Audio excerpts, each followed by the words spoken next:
Hey guys, Peter here to do an album review. Today I'm here to tell you all about the latest from Horisont, Sudden Death, out May 15th on Century Media Records. This album has 11 tracks, 52 minutes in length, and this is the band's 6th full-length studio album.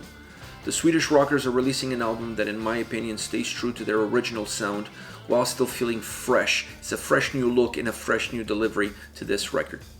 The album is very concise, is very linear, very straightforward. When you look from the outside, it even could be said that the album is very simple in its approach. The way you start off the record is pretty much the way it continues all the way through. There's not many deviations within the album on a song-by-song basis.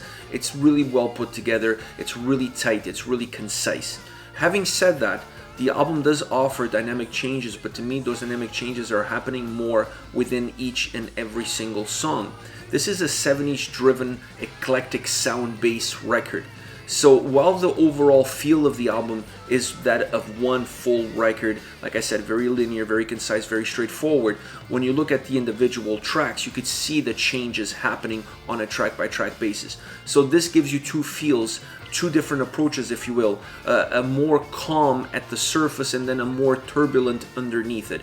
That's the way this record sounds, this is the way the record is put together, but that has a lot to do with the influences, the sound influences that the record has with what the band is trying to do. The album also feels very emotional, is very emotionally driven, so you're gonna get a different emotion out of each song. You're gonna get a different feel, a different soundscape that really needs to encompass the emotions that the track have. So this allows the album, like I said, to be very linear at the top, but still be very volatile on a track-by-track basis.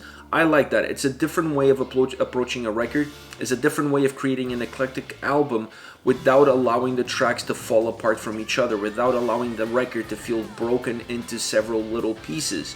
I like this way. It's a better way of creating a record that has this sound.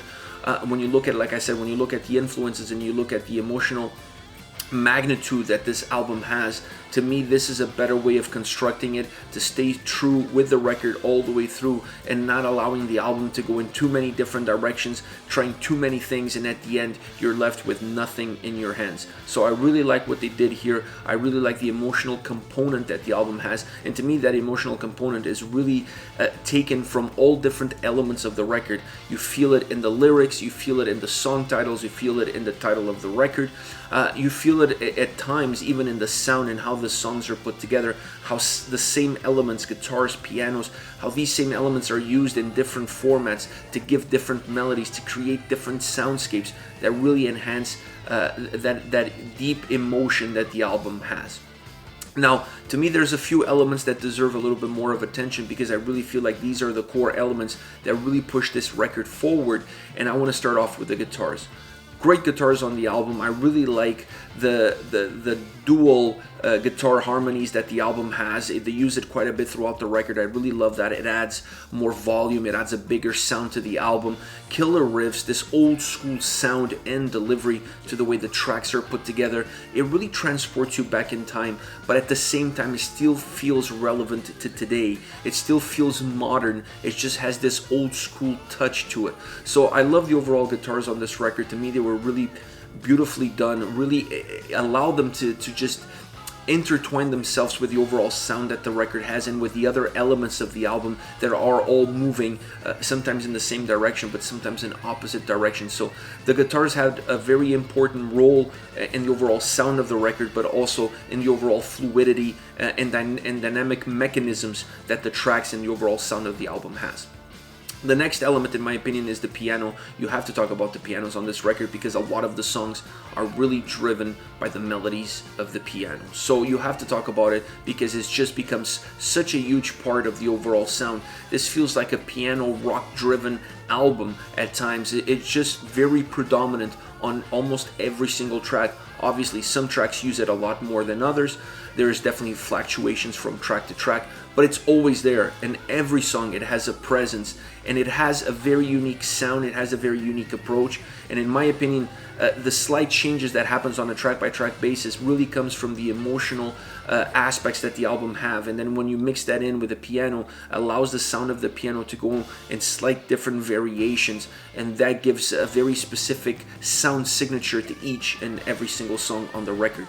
Last but not least, the vocals. Axl's voice to me was perfect, was made for this sound, was made for this record, it's made for this band. He has the perfect delivery for the music, it has the perfect delivery for the sound, and in my opinion on this album, like I said, very emotionally driven, it has the perfect balance to give that emotion an outlet, to really bring the lyrics to life and really put them out there for everybody to hear. So I really enjoyed his approach, his style, the slight variations that he had, the slight changes going from the verses into the chorus, just changing the tone every so slightly, just to give the song enough of a heartbeat, enough of a soul to really push the track forward. Another element of the vocals that I really enjoyed was the backing vocals. They used it quite a bit in the choruses, specifically in the choruses. They're used outside of the choruses as well, but I really like what they did with them in the chorus. It just added volume without making the song heavier, without making the song feel like it wasn't like it was something else that what it needed to be. It added presence, it added volume, it added texture. So I really like what they did as far as the backing vocals are concerned. They didn't fall in love with them, they didn't use them all the time, but when they did, it really drove the song home. It really enhanced the flavor, the texture, like I said, specifically in the chorus. Made the song bigger at that time. It allowed the song to almost explode without really going overboard, and definitely without making the track heavier. Now, overall, to me, this is an emotional record. It really is, and it really drives the message home all the way through. You really feel it as the album progresses, as it starts, as it moves along. It's a record that starts to feel emotionally heavier as it moves on, while the songs are still keeping the same balance, the same harmony, the same DNA, if you will. Very interesting album from the band. An album that, in my opinion, it will take a little bit of time to digest. It's not a record that you will grasp at the first play, but to me that's not necessarily a bad thing. It just will allow you to sit with the record a little bit more and really dive deeper into the songs. Because the first time that I went through the record felt very jovial to me. It felt very uplifting at times, and then the more I started listening to it, the more I started diving deep into the tracks, I realized that perhaps that was a false sense of happiness that was coming from the music, from the sound, from how it was put together. Once you start to dive deeper into the lyrics, you realize that it has much darker underbelly to it, and some of that melody, while feeling jovial perhaps, has a sense of darkness to it. Very, very interesting album, a much interesting listening experience, I must say. Now, as far as tracks are concerned, I'm going to start off with Revolution. This is the opening track on the album. It's a really piano-driven track. The other elements on the song seem to peek their head in and out as the song is progressing, almost like a train that's taking on passengers and then dropping them off at the next station. This song kind of has that feel, with other elements coming in and then coming back out again and then going back in again. A song that really, with the piano, drives the melody home. The guitars come in to keep the song together, to give it a little bit more substance, but like I said, they come in, they come out, go in, out. That motion, that interaction that the song has between elements, with the piano being the main focal point, is there all the way through. The chorus is a lot more melodic. It has that feeling of being jovial, perhaps more jovial in this song than in future tracks.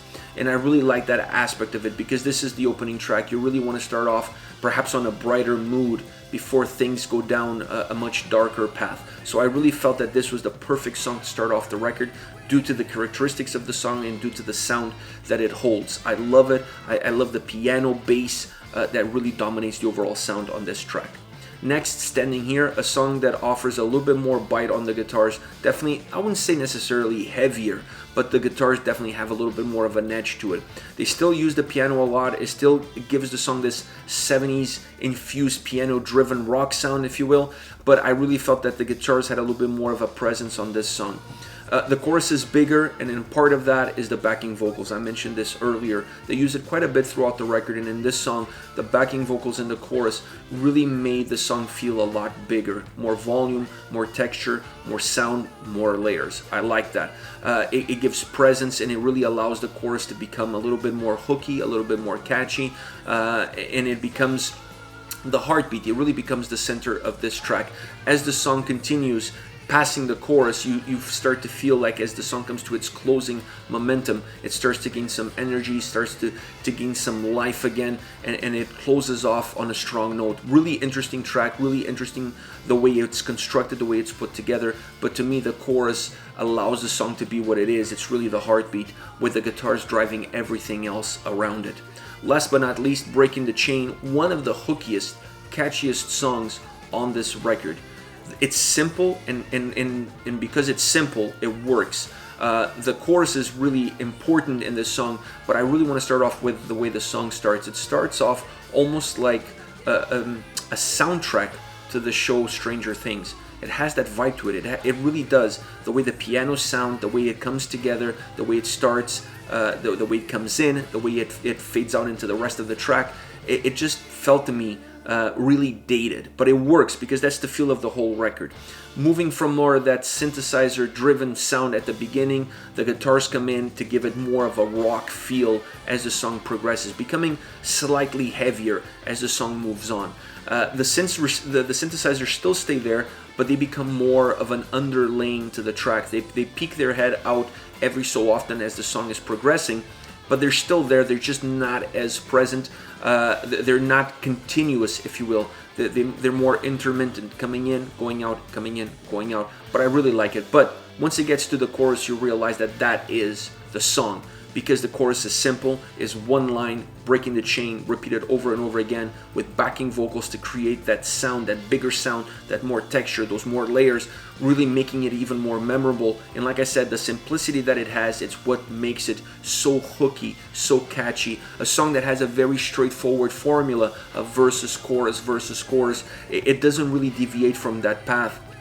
It really sticks to it. It really allows it to go all the way through, all the way to the end. A very simple approach that in its simplicity really lies the charisma that the song has, and the catchiness and the hookiness that it delivers. I love this track, one of my favorites on the album, and definitely not one of the most complicated ones.